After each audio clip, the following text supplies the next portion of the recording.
Gentlemen,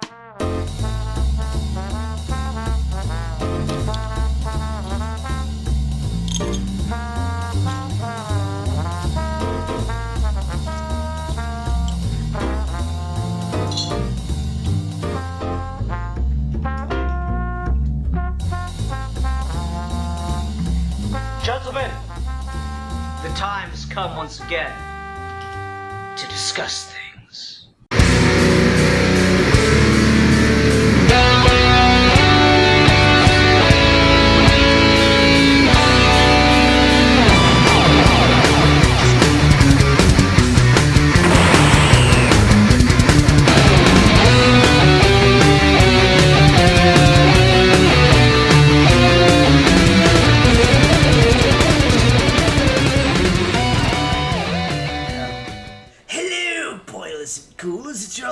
Sick Part 2 here, joined today by a ghoul for fun and Steve Axie for another grueling episode of Ghouly Gentlemen.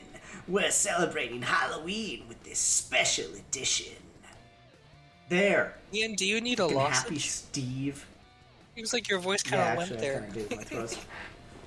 Yeah, my voice has been, actually my voice literally has been a little bit on the blink, to borrow an Alfie phrase, the last couple days, and that did it no favors. Wow. But I knew I couldn't disappoint Steve. Steve, what an asshole! I thought you were Ian's friend. Yeah. Nah, bitch. I torture him. Terrible person. Ian exists for my amusement. All my homies hate Steve Baxi. Everyone in the comments, throwback, leave your reason that you want to hashtag hatefuck Steve Baxi. That'll get the comments fired up again. Still the funniest fucking thing I've ever said in my entire life. The fact that I got like 12 people to start adding on to this. You gotta find that thread and send that to me again. It's been so long. I don't think it would exist anymore because you deleted all your tweets so many times, and so have I. So fucking, it's probably gone forever. Lost to time. Like tears in the rain. Sad boy music plays. Indeed. So, Steve, you picked our Halloween special discussion tonight. What are we discussing? All right, so I wanted to have a conversation about the difference between what people have recently dubbed elevated horror and what you might just consider to be traditional horror, or more so like art house horror versus like slasher horror. It's a thing that has become really, really popular in online conversations over the last like 10 years or so, because we've had a resurgence of horror movies that are both extremely critically acclaimed, but also horror movies that are like the second coming of like the schlocky indie movies of like the 70s and 80s. And so like on the one hand you've got like Blumhouse putting together like legacy sequels and IP farming things and throwing out slashers and stuff, and then on the other hand you've got like A24 putting out like these really intellectual, really slow burn horror films. And then you got someone in the middle with like Jordan Peele horror movies. And so it's created this dissonance between like what some people call like lowbrow horror and then elevated horror. And the conversation has kind of shifted back and forth. I know a lot of people don't like the term elevated horror. I don't really like it either. But I did kind of want to just talk about like the sort of like empirical differences between like watching something like, say, It Follows, or The Witch, or Hereditary, or Smile, or Talk to Me, versus something like Halloween Kills, or Megan, or Malignant, or something in that vein.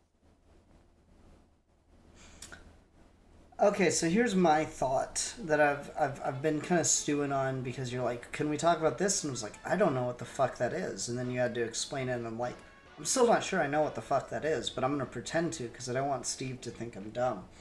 So here's my takeaway. Here's my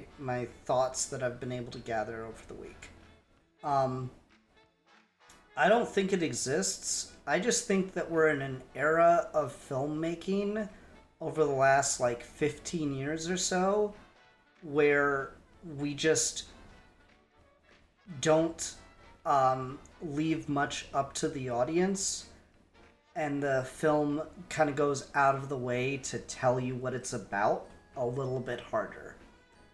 And in the past, what I think you'd have is films that are a lot more vague and just kind of cool, like,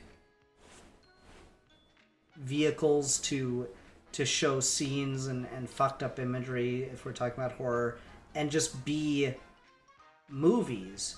And then if you wanted to glean a meaning out of them, you could begin to, like, look further into the script and actually start to apply some thought to the scenes, and you could get something out of them, and that may or may not be what the creators intended. Whereas I feel like in filmmaking now, and horror is just one of the genres doing this, the director, the writer go out of their way to make it unmistakable what the movie is about. So that's my hot take. My perspective on it is I lean more towards generational shifts and kind of the escalation of how time passes. So you can see this in a lot of media, but I think it's just more because horror covers such a long period of film, and you can divide it probably the neatest into different eras, like divided like into Universal, Hammer, the slashers, the 2000s kind of camcorder horror, stock footage films, and then now to the elevated horror kind of thing. It's very neat to go through it like that kind of eras. Obviously, there's massive exceptions to that, but this is like a broad understanding. So how I look at it is more so this is the natural evolution of you had kids who grew up on the Hammer horror movies and then would go on to make Halloween. And then you had people who grew up on Halloween who would then go on to make the Blair Witch Project.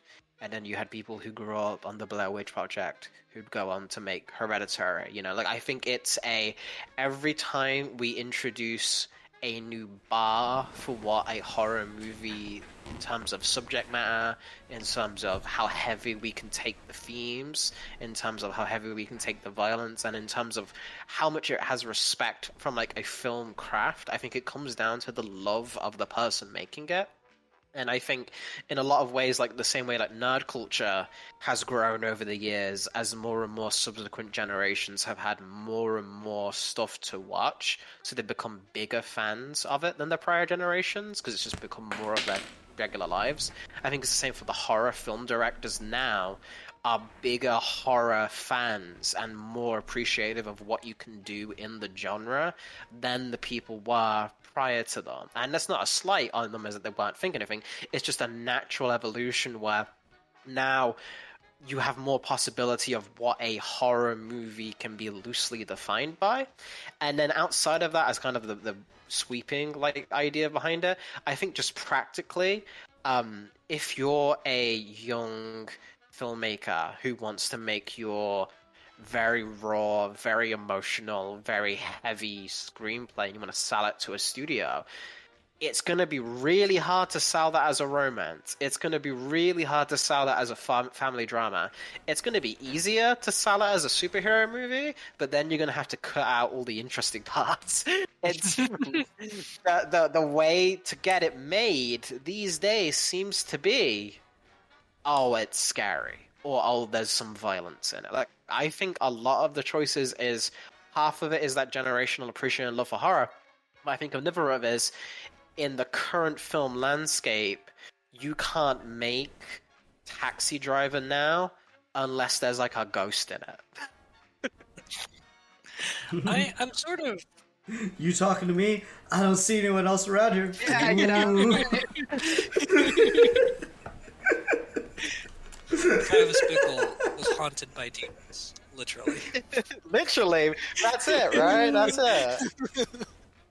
No, I'm sort of with both of you. I think the other thing to bring up here too is I think horror is a genre that for decades, since the very, very beginning, has been not viewed as artistic or cinematic and has always kind of been like indie third rung.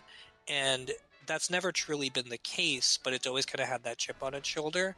So every era or every generation of horror always has these collections of filmmakers or directors that say, I'm going to make a horror movie, but it's going to be like the best picture of the year horror movie.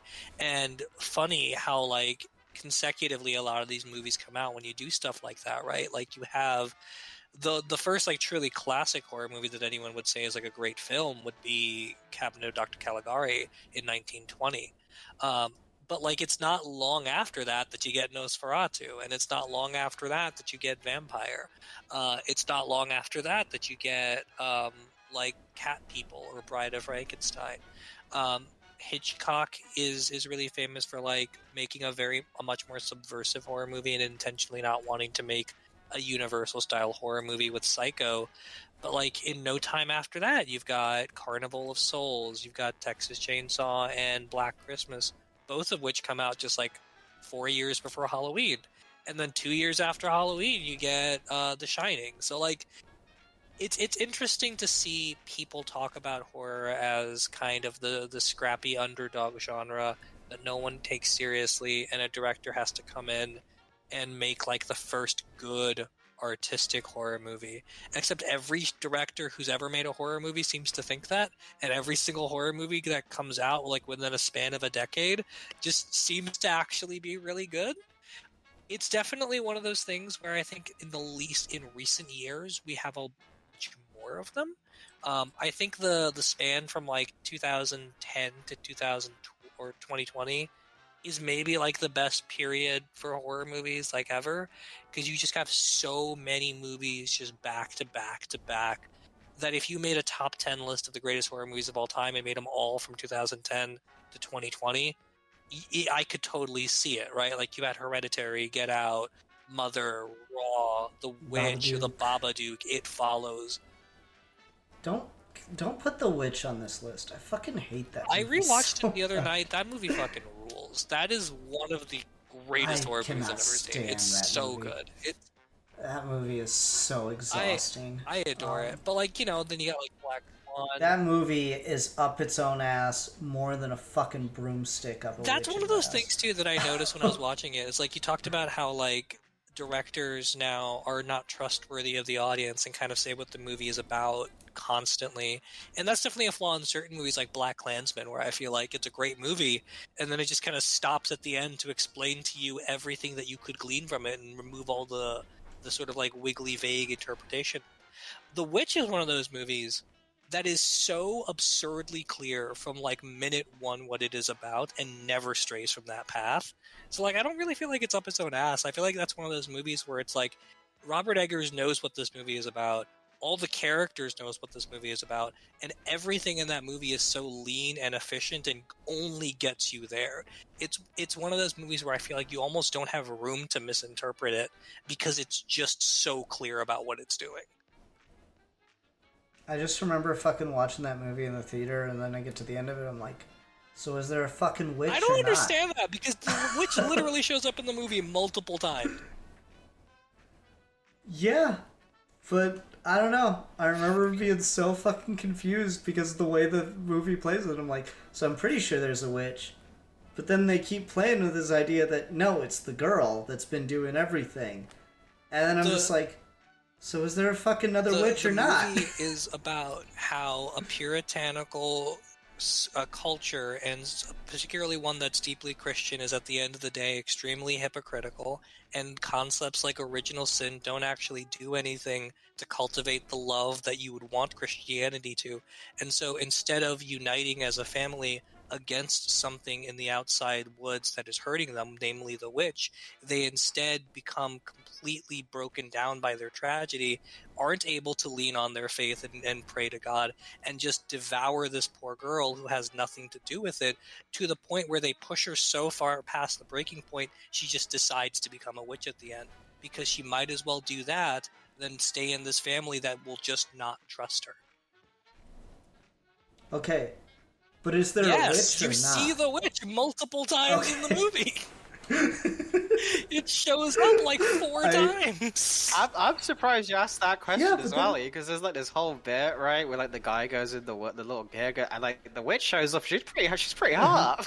Yeah, she like seduces him. Yeah, no. There's a whole bit at the beginning of the movie. The first scene of the movie is the witch stealing the kid, murdering him, and then covering herself in his blood.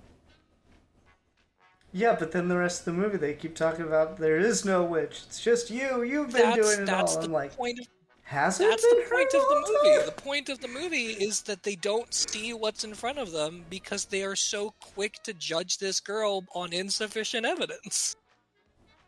What you're saying is, I did not like that movie. Is a puritanical middle. I don't know. I did not like that fucking movie. We did a Geeky Gentleman on it, and it's like an hour and a half of me being like, this movie is so fucking dog shit. And I'm gonna stick to my guns on it. I don't ever want to rewatch that movie again. That was like, again, it's me and like capital F film is my mortal enemy sometimes because I just fucking can't stand it.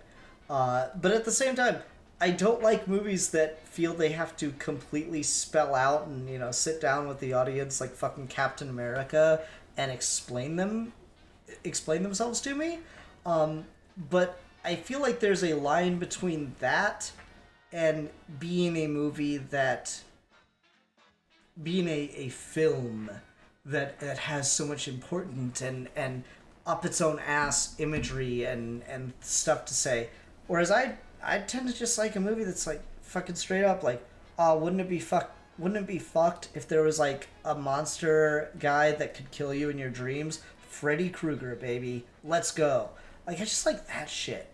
Just it's there's other stuff to talk about when you talk about like the original Nightmare on Elm Street movie, right? There are layers to it. There's a lot going on behind the scenes or behind the camera in that film. It is more than just, wouldn't it be fucking scary if there's a dude that could get you in your dreams? But you don't need to think about any of that beyond, wouldn't it be fucking scary if there was a dude that could kill you in your dreams? I think you're kind of spelling and how fucked is something? I think you're kind of spelling out the whole debate here is when people talk about elevated horror now, they talk about it disparagingly. They talk about it like, I don't like capital F film. I don't like movies that are up their own ass. I want something that is an enjoyable movie experience. And then you can go into the weeds on what it means a little bit more if you choose to. And movies lately tend to like not bridge that divide as much. You either have like the schlocky things that come out in August at PG-13 ratings that are just kind of like ass slashers, or you have like the Alamo Drafthouse limited release 90-minute auteur horror pieces, and the middle just kind of doesn't exist. But I do kind of want to go back to your first point, which I think is more of the culprit here, which is directors and writers and artists don't trust audiences. And I've heard a lot of them talk about this kind of stuff too. Like Paul Schrader, the guy who wrote Taxi Driver, has this great interview from 2018 where he talks about how movies haven't changed. It's the audience that has changed, and that's the problem. He talks specifically about like how everyone talks about how the 70s are like the best era for movies ever, and on a certain level it kind of was. But it wasn't because every single movie is very good and every single director is good. It's because if you look at it today, we have more talented filmmakers today than we did in the 70s. But the difference was the 70s had a better audience. You could make a movie like Taxi Driver that is morally ambiguous and has a main character that's difficult to sympathize with, and that can do a lot of interesting artistic things while being an entertaining experience, and the audience wouldn't disparage it leaning one side or the other. That they were able to engage with it on both levels. And audiences have fundamentally shifted in the last few decades where they seem kind of incapable of doing that. That you can't seem to enjoy a movie that is really artistic and enjoy the fact that it's artistic. And at the same time, you can't make a movie that's enjoyable if it's doing artistic things. And while that's not true, people certainly seem to like talk about movies in that way. I think *Malignant's a really good modern example of that, where that's just a dumb, fun movie. But holy shit, is it a very well made, dumb, fun movie. And you can sit here and talk for days about how they rig up the camera to get that overhead shot of her running through the house. You could talk for days about like the prosthetics and the fight scene and the precinct and stuff. Like there's a lot of like technical prowess to that movie, and there's a lot of really interesting things that it's saying about the sort of campy evil twin. Megan's another one where like it's a goofy movie, but it is saying something really interesting and profound about our relationship to technology and how we raise kids these days. And if you try to talk about Megan in that way, people will just shut you down. And I've had these conversations, I've had these interactions where I'm like, yeah, Megan's like a top 20 movie of the year for me, because I think it's just so interesting when it talks about technology and shit. And people will just be like, isn't that just a Chucky movie? That's just a Chucky ripoff. And I'm like, no, you have to like watch it and think about it. It's entertaining and it's doing stuff and it's cool. And people are just like, yeah, over my head. I don't care. Does the doll kill people or not? But does the doll kill people? It does. It rips apart a dude. Okay, it's kind of great. But you know, and I think that is a genuine concern. I feel like it's very hard to talk to people about movies in an artistic way without alienating them, because people are just not very receptive to that right now. I mean, I think you're definitely onto something. I don't know. I can just only talk about my own personal experience. It's not that I don't like when horror goes that little extra mile and tries to be about something more than just the hook. My problem more comes into when things just get too meaty, because like, all right, so some of my favorites are like your schlocky things. I really do like schlocky horror. But in recent years, It Follows is, I think, a film that doesn't go out of its way to explain the metaphor, has a hook, but is profoundly about something, which is really funny because the director claims it's not. The Babadook has a hook, is profoundly fucked to watch, but it's more deeply about something. It just doesn't go out of its way to explain itself to you or try to like alienate you. I feel like there's a level of making a movie that can work on just a surface level and making a movie that is attempting to be artistic first and foremost. I don't know. I'm having trouble like collecting my thoughts on this one. Alfie, are you here? Are you alive? Did you get taken by a monster? If so, which one? I'm gonna say the creature from the Black Lagoon. Hey, that's a classic. I haven't watched in a minute. Yeah. So I completely sympathize on both your sides here, Ian. I actually think you were doing a pretty good job at expressing a sentiment that I think a lot of specifically horror fans I've spoken to are feeling. Is it's feeling like there's like a little bit of a divide from what was viewed as what a horror movie is meant to be, at least in terms of from like the fandom sphere, and like why you go to like slasher cons and like you behind the scenes movie effects of how they did things, and now this more critical darling horror movie like Surge that seems to be aiming for again like this more highbrow kind of appreciation for what it was trying to say in the themes and stuff. But then that's not to say that those things didn't exist. I think the focus has just shifted a little. Not even necessarily in the films themselves, but from how they're marketed and what people appreciate from them. To go to your point, Steve, about the audience changing, I feel like there has been a bit of a shift from what an audience wanted specifically from a horror movie that you notice around the 90s to now, where the idea of the gore, the kills, the concept that even if the movie isn't good, does it have any good kills? Is a frequently talked about thing among like horror fan bases and horror like things. Like you'll see on YouTube like top 10 Jason kills and stuff like that from like Cinemassacre and channels like that, where the craft of that is its own appreciation, and that's more so what you go to, or the jump scares and the fact that how much money was made for probably the most influential modern horror movie that we're still kind of dealing with ramifications from in terms of like paranormal activity, and now even the current resurgence of Saw. The idea that the gore and the scares are some of the main attractions, and then you pull it back to what we're having now with the A24 films. And from my perspective, I don't think there's that much difference in something that an example I liked recently, because I've got a lot of flack from UC for not liking a lot of these movies. But the ones we watched together, when we watched X and Pearl, I quite liked both of those movies.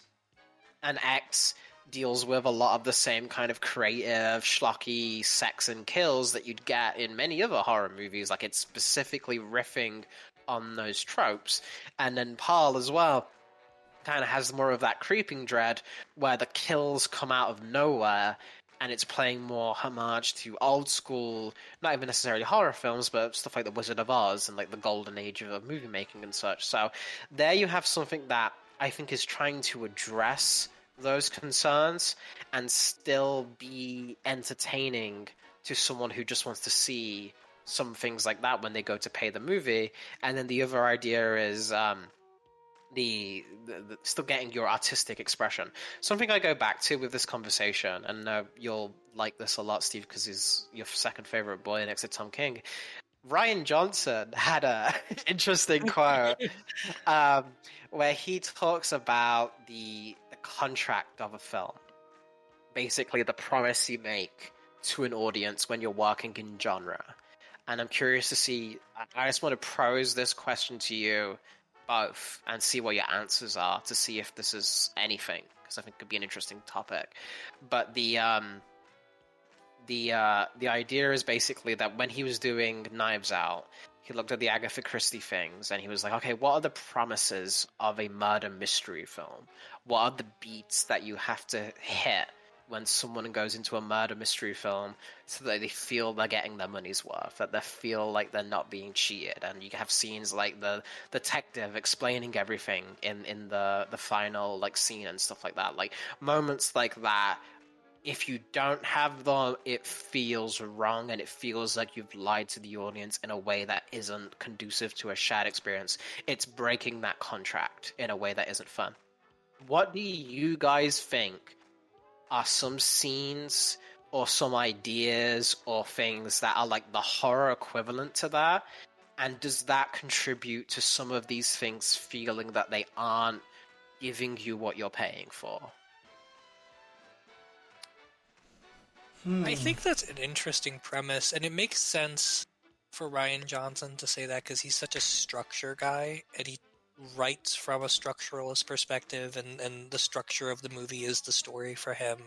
And so, like, kind of reverse engineering the sort of structural beats and expectations of a genre, and then using that to frame your script is interesting. I don't know if I agree with that as, like, necessarily an approach an artist should take for anything outside of like a genre piece. With horror, though, I feel like for me, a lot of people talk about like creative kills and jump scares and stuff like that, and none of that really stands out to me as like a necessary condition of a horror film.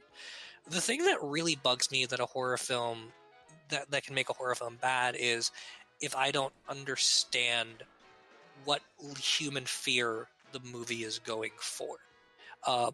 That's a thing that I really like. The second Conjuring a lot. I think The Conjuring 2 is a great movie, but I really don't like The Conjuring 1 for that very specific reason, where I sort of just feel like I don't get what the hook is. I don't understand what the horror of the haunted house is a metaphor for.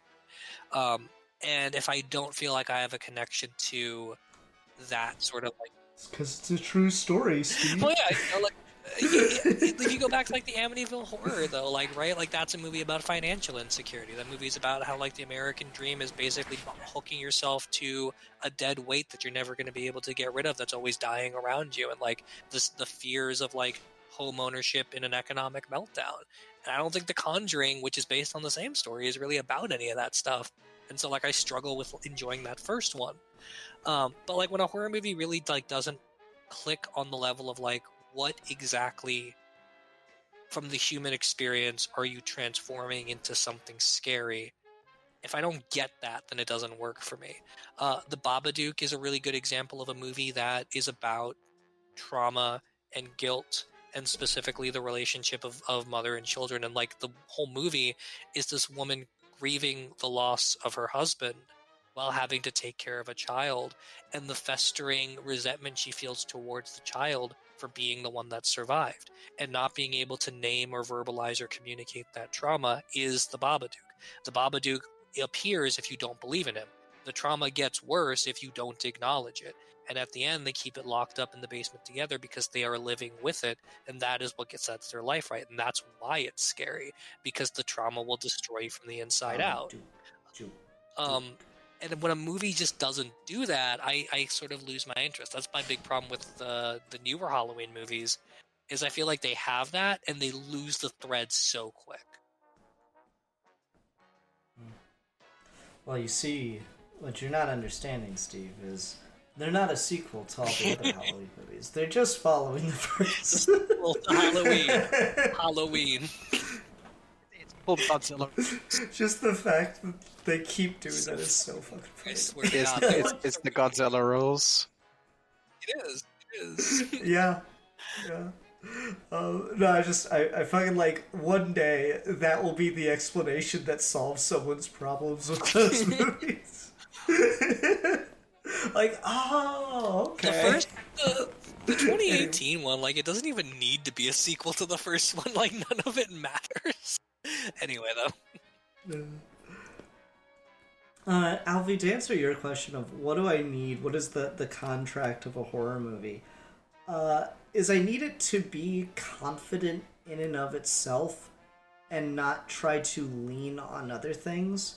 So I'm going to use other examples that I don't think the art house horror has as a problem, but like, I don't like how a lot of horror movies just kind of are more or less comedies. I can't remember his name. There's a comedian. He did a whole fucking bit on how they were making another Friday the 13th movie and how stupid the kids were in those films. Like, he said you could choke one of them with a cordless phone, which is a joke that has just aged like wine. But like, there is a point to that where, like, some horror movies are just, like, especially when you get to the end of the slasher genre, the kids in those movies are so fucking stupid, and the ways in which they've just set these poor dumb bastards up to die is just comical. That you're basically watching a dark comedy. You're not watching a horror movie anymore.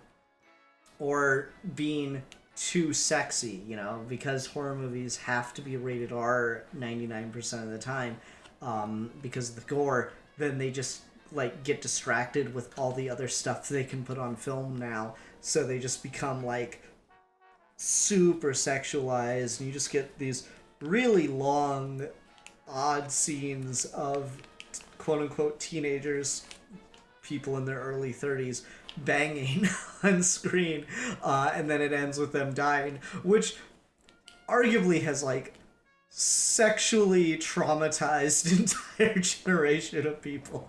But that's another conversation.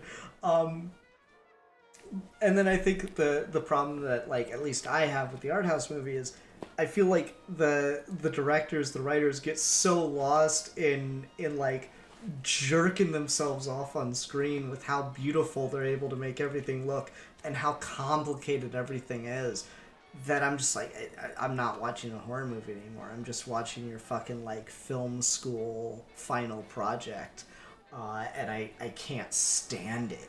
Um, so I think, it might not be fair to group all of those things together, but I think there's a common thread of that, in none of those things come from confidence in the story, the visuals of these like horror elements that you are putting on screen, but kind of getting off on like fucking side quests that don't have anything to do with the movie in and of itself, or the story, or the concept, whatever, what have you.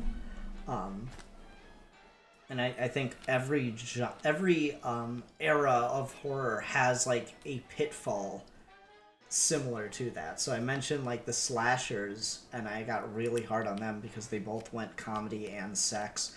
But I think like a lot of them get into that. We were reviewing The Wolfman earlier tonight, and I think like the downfall of that era of horror monster movies was they just became fucking star vehicles. And it just got distracting by how famous all the people are, and so it's like weird to watch those movies when you don't know any of the actors from anything, because you can almost just like feel the that same energy as when like a guest star comes on by surprise on a sitcom, and the scene just has to stop for like 2 minutes as everyone in the audience is like clapping and cheering. Just has that kind of vibe when you watch some of those later Universal monster movies and stuff. For me, at least. Right, no, those are both very interesting answers. Again, I think it's more of an interesting discussion topic than something that should be a hard or fast rule. I'm a structure man myself. Ian knows firsthand. Before we write anything, I like to know exactly the entire figure, like bullet points before, so I sympathize more with like the Ryan Johnson perspective of working in genre and being able to understand it. So that's more so like how I would approach a horror movie as well, is looking at it from that lens. So that's more of a personal perspective, but I do think as well it's something that to your point of the audience changing earlier, I think is the real key, because I think the talent has only expanded. The amount of films we're making has only expanded. The avenues that these films can come from have expanded. Like horror is coming from so many different places and so many different studios at so many different budget levels.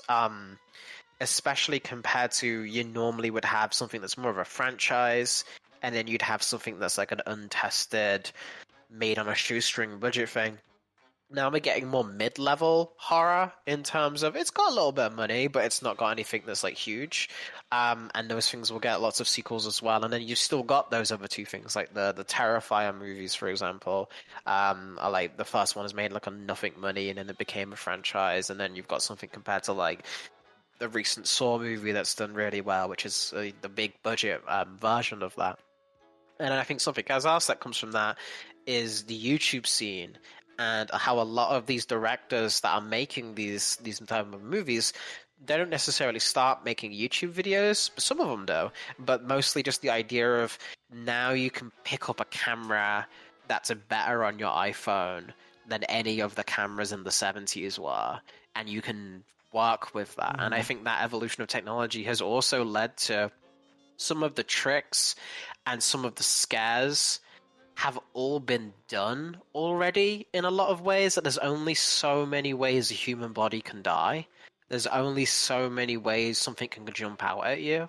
And that's something that happened a long time ago, and it's kind of the unspoken truth of any creative, right? It's like every story has already been told, just under some extent. It's just how can you remix it, how can you change, and how can you say something that's a different presentation of it, at least.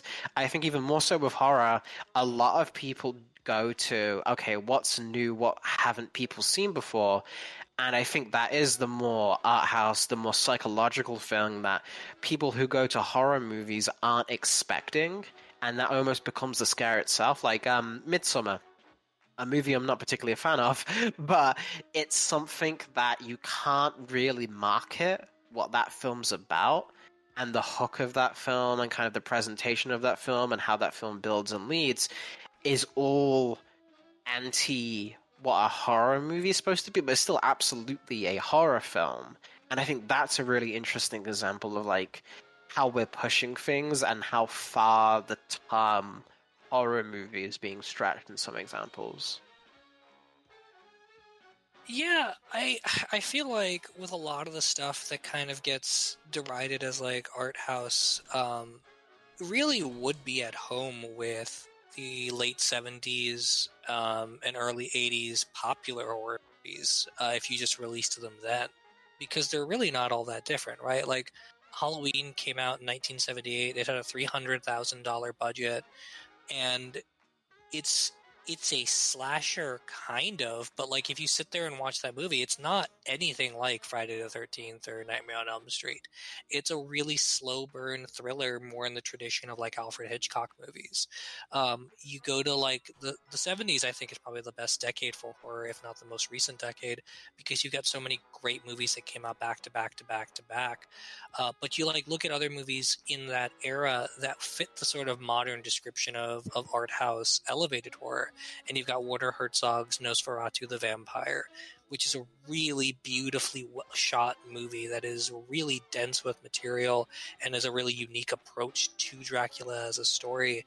But you've got like Suspiria, you've got the Amityville Horror, you've got again Halloween, you've got Carrie, you've got all of these movies that are coming from very young directors at the time who are entirely art house directors and indie directors that are using all of the tools that they have access to make movies that are just kind of getting lumped into the horror category. And then over time, this sort of becomes its own like little subgenre of like slashers and stuff. But like, you know, John Carpenter, as much as like Sam Raimi is the king of like schlocky, campy horror stuff, like Prince of Darkness is about like a fucking liquid tube of Satan. In the Mouth of Madness is a really strange meta movie about a writer who's dictating the world around you. Or even just like They Live is campy as all hell. But like all of these are really artistically They Live is so much fun. They all of these That movie fucking blows my mind. all of these are like really artistically competent movies, and all of them are made with artistic. They Live is not an artistically competent. No, it is. It is. It 100%. And like viewing it on that. There's a 10-minute scene of two guys fighting about putting on a pair of glasses. No, it's a very well made movie. Like it is very deliberate in everything it does, just like Halloween is, or just like The Thing is. And so like a lot of the modern horror movies now that get sort of like can't be advertised to anyone, like Midsommar or the Suspiria remake or Hereditary, or Raw or Titan or whatever. Like all of these movies come from that same sort of tradition, and I feel like the divide that's created now feels a little bit artificial, because there's nothing about a movie like Talk to Me that just came out this year that really feels substantially any different than a 70s horror movie. It just so happens that now you make a movie like Talk to Me and people don't want to watch it because they feel like it's pretentious. And I feel like a lot of that does at the end of the day just come down to the audience. Now Talk to Me did really well. It made a lot of money, but it made a lot of money for like an indie movie, not a lot of money in terms of like Saw.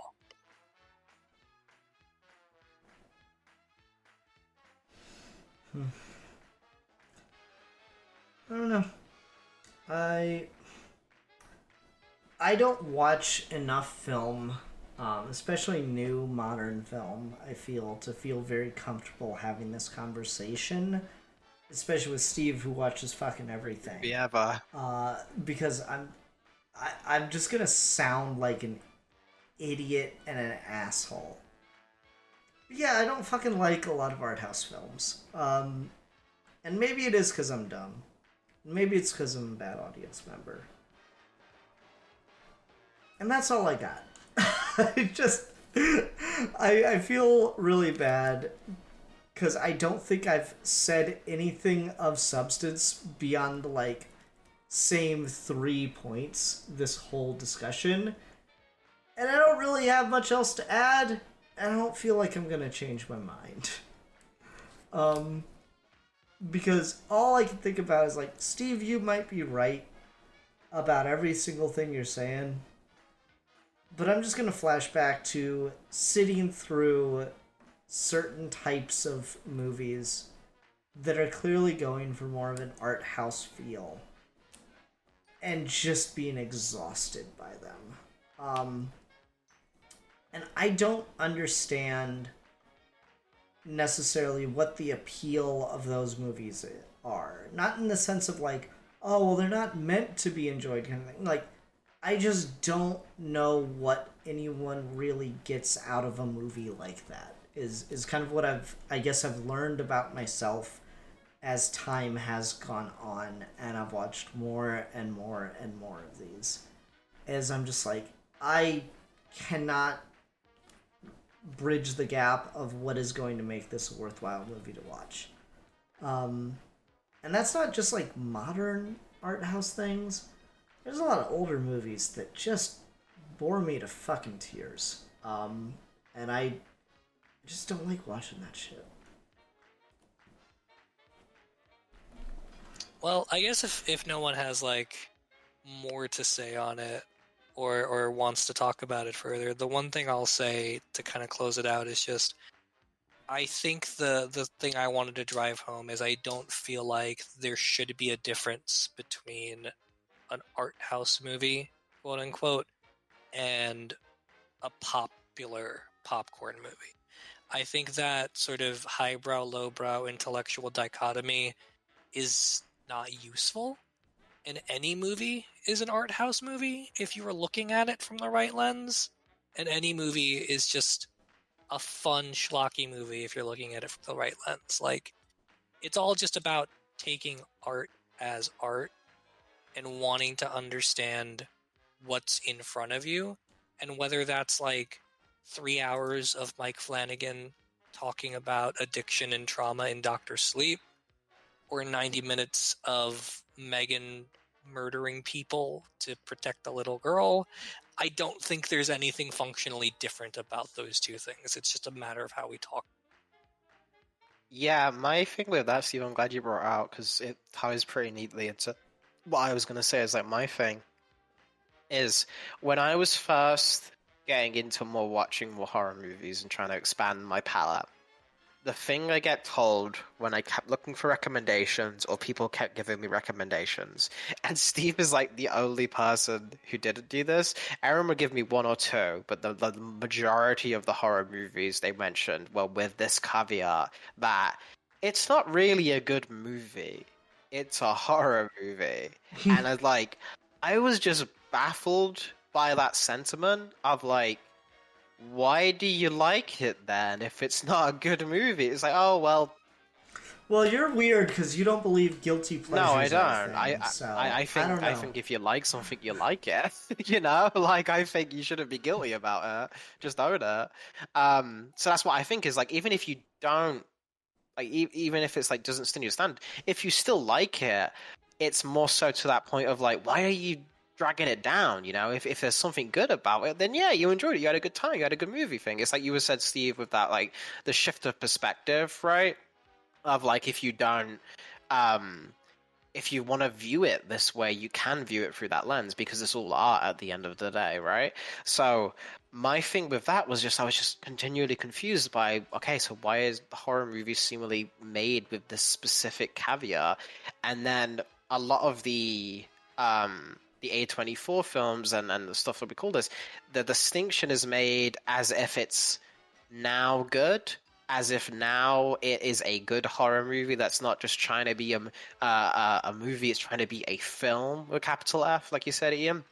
And it just reminds me a lot of, like, do you remember if you ever watched, like, the fucking making of the Dark Knight trilogy, like, behind the scenes shit, and whenever they talk about when Nolan first made Batman Begins, they were like, this was when Batman wasn't just a good superhero movie, that was a good film. And I always kind of, like, ever since I was a kid, it isn't about those films, I always got kind of pissed off by that, like, separation between things. I'm like, why don't you just why is that different? Why can't the movie just be good? Why does it need to have, like, this extra echelon that's given by kind of, like, arbitrary, like, reasons? A lot of the time when you see people talk about it, they're not talking about it from, like, a film cultural standpoint. They're talking from a very casual standpoint. But it's such a common rhetoric, you know. You see it parroted all the time, and I've done it myself, and like I think everyone's fallen into that.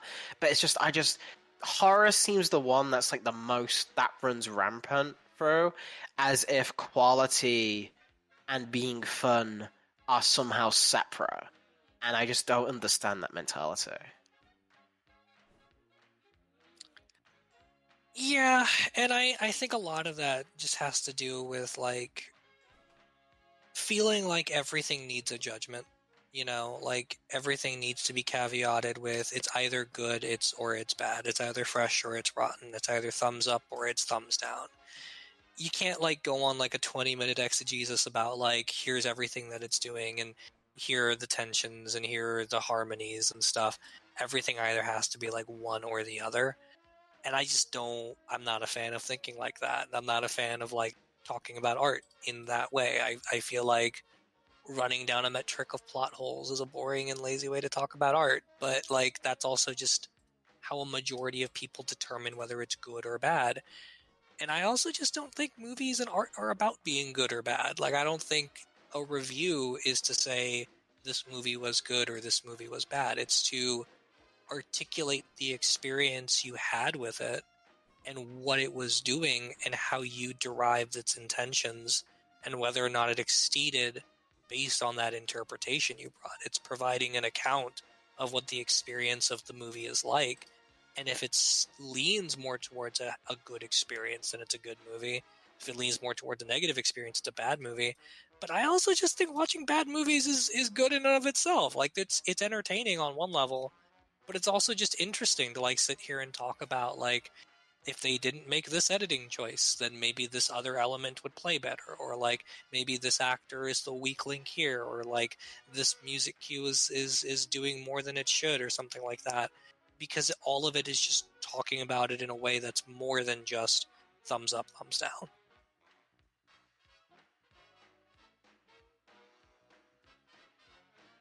All right. Well, I think that covers everything we're going to talk about with this one. I'm sorry to be a broken record on this episode, Steve. I know I must drive you a little bit crazy with that opinion, that take sometimes, because I feel like you often pick stuff to try to debunk that take, and I just end up going, no, but that's one of the good ones or some shit. So I'm sorry, Steve. I'm a bad artsy fartsy friend. Nah, you're good. You're good. You know what it reminds me? It makes me think of the fucking like stories of the gallery art piece that's like a fucking red dot in the middle of a canvas that sells for $30 million or whatever. That's how I feel when I watch some of the like that reaction you get of what the fuck is how I feel when I watch some types of movies. But I think that's gonna do it. Everyone, I hope you have a very happy Halloween. I hope everyone has had a great time listening to this. We'll be starting up History Month in November, so please join us for that. And it's honestly my favorite time of the year, so there's that. Until then, everyone, we will see you later. I am the philosopher. I am the champion of the oppressed. And I am excited for History Month. And we are your good gentlemen. And we will be dissected.